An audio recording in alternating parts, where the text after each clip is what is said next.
Students, आज समष्टि अर्थशास्त्र में आपको निवेश के सिद्धांत के बारे में बताने जा रही हूँ। अर्थशास्त्र में निवेश, जिसे कि हम दूसरे शब्दों में विनियोग भी कहते हैं, उसका बड़ा महत्व है। डॉर्नबुश और स्टार्ट्स के अनुसार निवेश वर्तमान को भविष्य से जोड़ता है। यह मुद्रा बाजारों को वस्तु बाजार से जोड़ता है। निवेश के उतार चढ़ाव व्यापार चक्र को बहुत सीमा तक प्रभावित करते हैं। निवेश व्यय काफ़ी अस्थिर किस्म का होता है, इसलिए यह व्यापार चक्र, व्यवसाय चक्र के दौरान सकल घरेलू उत्पादन के उतार चढ़ावों के लिए काफ़ी जिम्मेदार होता है। ब्याज की दरों के मार्फत यह अर्थव्यवस्था को प्रभावित करता है। कर नीतियों के माध्यम से निवेश को प्रभावित किया जा सकता है। दीर्घकाल में निवेश पूंजी के स्टॉक को निर्धारित करके विकास की दर को निर्धारित करने में मदद करता है। पूंजी और निवेश, इन दोनों अवधारणाओं में बहुत अंतर है। पूंजी एक स्टॉक की अवधारणा होती है, जबकि निवेश एक प्रवाह होता है। एक देश में किसी समय समस्त भवनों, मशीनों, इन्वेंट्री, जिसे कि हम माल भी कह सकते हैं, जैसे कि कच्चा माल, निर्मित माल का जो मौद्रिक मूल्य होता है उसे पूंजी कहते हैं। उसमें देश की भौतिक पूंजीगत परिसंपत्तियां शामिल होते हैं, जिसमें फैक्ट्रियां, सड़कें, बांध, पावर हाउस आदि शामिल किए जाते हैं। निवेश एक प्रवाह की अवधारणा होती है। प्रतिवर्ष जिस नई पूंजी का निर्माण होता है, जैसे नई फैक्ट्रियां, नए मकान, नई मशीनें, यहाँ तक कि नई उपभोक्ता टिकाऊ वस्तुएं जैसे मोटरसाइकिल, रेफ्रिजरेटर्स, कंडीशनर्स आदि को हम निवेश कहते हैं।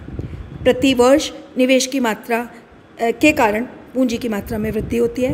प्रायः ये देखा गया है कि निवेश की मात्रा पूंजी की मात्रा से बहुत कम होती है, लेकिन एक देश निवेश को बढ़ाने का सतत प्रयास करता है ताकि उसका पूंजी का स्टॉक निरंतर बढ़ता रहे और उसके विकास की गति तेज हो सके। अतः पूंजी की अवधारणा को स्पष्ट करते हुए यह कहना उचित होगा कि यह किसी समय में टंकी में भरे कुल पानी के समान है और निवेश उसमें किसी टोंटी से गिरने वाले नल का पानी है।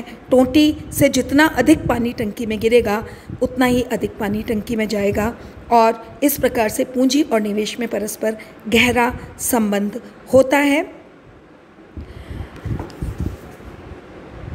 अब हम सकल निवेश, शुद्ध निवेश, स्वायत्त और प्रेरित निवेश के अंतर को देखेंगे।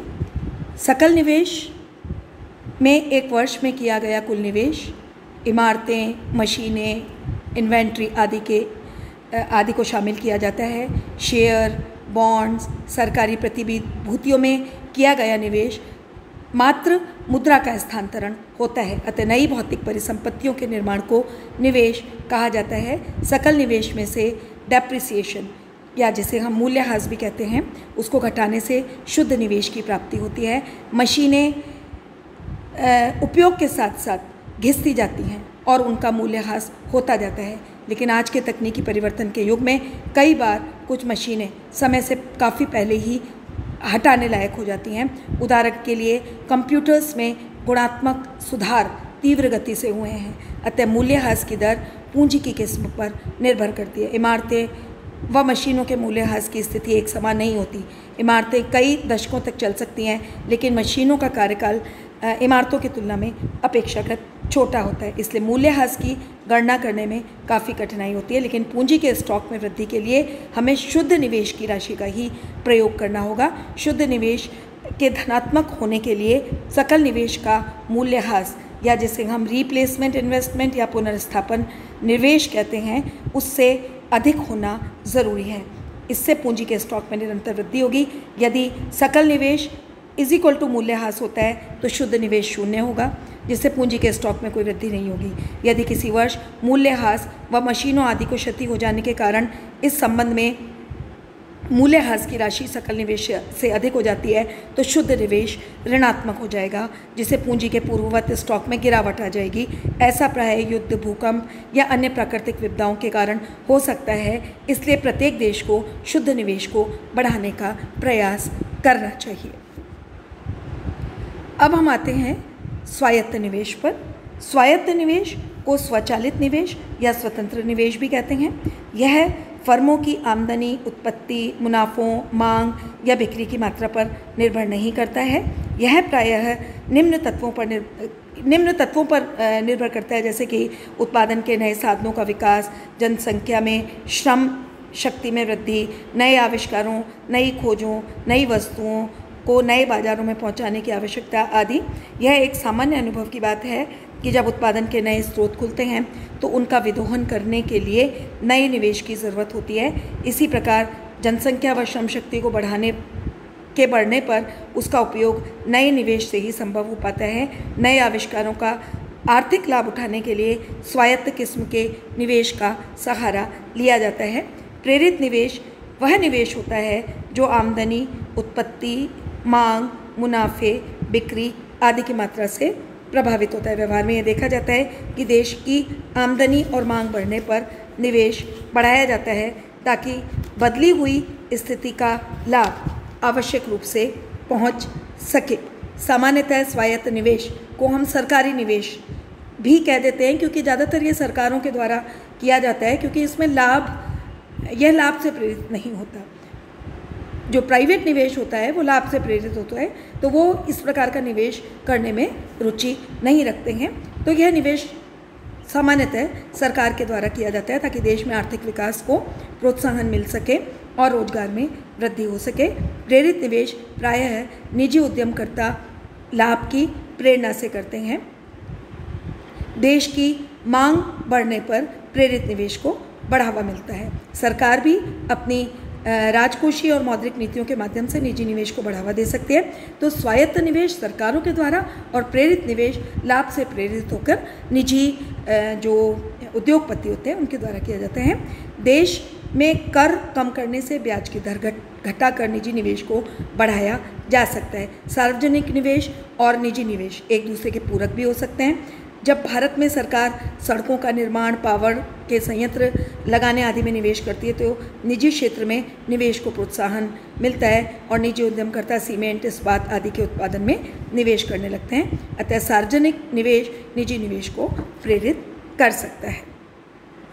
अब इस चित्र के माध्यम से हम स्वायत्त निवेश और प्रेरित निवेश की दशाओं को स्पष्ट कर सकते हैं।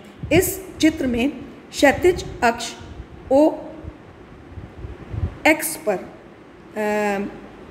हमने आमदनी को लिया है और लंबवत अक्ष OY पर हमने निवेश I को लिया है। तो यहाँ पर आमदनी के OA से बढ़कर OB हो जाने पर भी जो स्वायत्त निवेश है वो AE is equal to BF यानी समान ही बना रहता है। यानी आमदनी के कारण भी निवेश में कोई परिवर्तन नहीं होता है, वैसे निर्धारित रहता है, समान रहता है, उसे हम स्वायत्त निवेश कहते हैं। जबकि प्रेरित निवेश आमदनी OA थी तो प्रेरित निवेश CA था और आमदनी बढ़कर OB हो गई तो हमारा प्रेरित निवेश बढ़कर DB हो गया, जो कि CA से ज़्यादा है। DB is greater than CA। अब निवेश के उपक्षेत्र कौन कौन से हैं? निवेश के 3 उपक्षेत्र काफ़ी महत्वपूर्ण माने गए हैं, जिनमें हम व्यावसायिक स्थिर निवेश, रिहायशी मकानों में निवेश और इन्वेंट्री में निवेश, इन तीनों को लेते हैं। ये काफ़ी महत्वपूर्ण माने गए हैं। इन तीनों में उतार चढ़ाव आते रहते हैं। इन तीनों का में व्यावसायिक स्थिर निवेश सबसे बड़ा होता है। इन्वेंट्री निवेश की राशि प्रायः कम होती है, हालांकि इसमें भी कमी बेशी होती रहती है। फर्म व्यावसायिक स्थिर निवेश के लिए अपने रोके गए मुनाफे का प्रयोग करती है एवं शेयर, बॉन्ड्स बेचकर साधन जुटाती है तथा बैंकों व वित्तीय संस्थाओं से उधार लेती है ऐसी दशाओं में फर्मों के निवेश निर्णयों पर ब्याज की दर का मुख्य रूप से प्रभाव पड़ता है। और हम यह पाते हैं कि उद्यमकर्ता किसी भी नए प्रोजेक्ट का चुनाव करते समय उसकी सीमांत कार्यकुशलता व प्रचलित ब्याज की दर की तुलना करता है और पूंजी की सीमांत कार्यकुशलता के ब्याज की दर से अधिक होने पर ही उसका चुनाव करता है। रिहायशी मकानों में निवेश पर भी ब्याज की दर का प्रभाव पड़ता है। प्रायः ब्याज की दर कम होने पर ही लोग उधार लेकर अपना मकान बनाने की सोचते हैं। किराए के लिए मकान बनाने वाले बिल्डर पूंजी पर प्रतिफल का हिसाब लगाते हैं। एक व्यक्ति के द्वारा स्वयं के मकान के लिए प्राप्त उधार राशि ब्याज की सरकार द्वारा व्यक्तिगत आयकर में दी जाने वाली छूट या रियायत से भी रिहायशी मकानों की मांग पर असर पड़ता है। जैसा कि भारत में वर्तमान में पाया जा रहा है कि प्रतिवर्ष रिहायशी मकानों में निवेश की मात्रा मकानों के वर्तमान स्टॉक संख्या के मुकाबले काफ़ी कम होती है, क्योंकि जनसंख्या उसके अनुपात में ज़्यादा तेज़ी से बढ़ रही है। इन्वेंट्री निवेश में कच्चा माल उत्पादन की प्रक्रिया के दौरान माल व निर्मित माल आते हैं, जिन्हें फर्म बाद में बेचने की आशा में रखती है। इन्वेंट्री रखे जाने के कई कारण हो सकते हैं, जैसे वस्तुएं भावी मांग की पूर्ति के लिए रखी जा सकती हैं। मांग के कम हो जाने पर माल स्टॉक में अनबिका पड़ा रह जाता है, जिसके बाद में मांग उत्पन्न होने पर काम में लिया जा सकता है, तथा कभी कभी उत्पादन की प्रक्रिया के दौरान फालतू माल फैक्ट्री में पड़ा रह जाता है। जब फर्मों के पास इन्वेंट्री बढ़ जाती है तो इन्वेंट्री निवेश होता है। यह वांछित और अवांछित दोनों प्रकार का होता है। जब फर्मों के पास बिना बिका माल पड़ा रह जाता है तब उसे अवांछित या अप्रत्याशित इन्वेंट्री कहते हैं। इसके विपरीत जब वे अपनी तरफ से चलाकर इन्वेंट्री रखते हैं, अतिरिक्त माल उत्पादित करते हैं ताकि भविष्य में बेच सके, इन्वेंट्री रखते हैं, तो उसे वांछित या प्रत्याशित इन्वेंट्री कहते हैं। इसका उपयोग भावी मांग में की पूर्ति हेतु किया जा सकता है। इस प्रकार दोनों प्रकार की इन्वेंट्री का व्यापार चक्रों पर काफ़ी प्रभाव पड़ता है और आजकल व्यावसायिक प्रबंधन में इन्वेंट्री प्रबंधन का बहुत महत्व बढ़ गया है। सकल निवेश को हम सकल पूंजी निर्माण भी कहते हैं।